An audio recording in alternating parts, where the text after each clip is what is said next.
Some memories are best left forgotten. There was this old man who one night was sitting in his chair in his living room and his lights for his patio kept going off. He pulled up his cameras and he saw something gray near the trash cans. He didn't know what it was. He figured it was maybe a raccoon. They have a habit getting into his trash, so he went out on his patio with a broom to discard of the raccoons. He said the next morning he woke up in his chair and he couldn't remember anything else.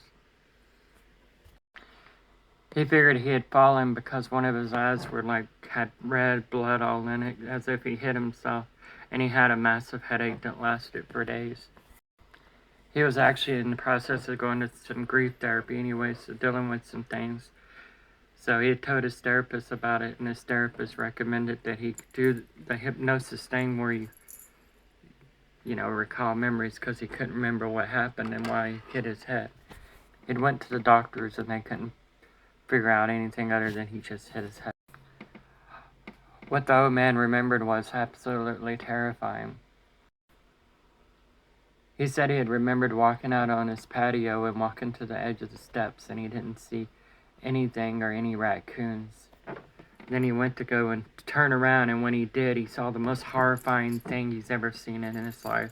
There it stood at about 4'5". He said, a little gray man with big black eyes and a slit for a mouth with no ears. Before he could even process what it was he had seen, something hit him in the face, and the next thing he knows, he's waking up with bright lights in his eyes. He lay there stiff and couldn't move. And then the little gray man and someone else that looked just like him walked up to him, started examining him. They were digging under his nails, his toenails and fingernails.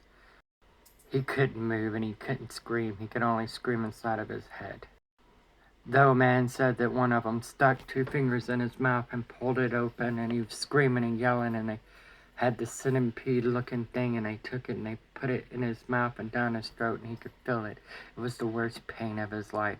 He couldn't throw up, he couldn't gag, he'd just sit there in his head and scream.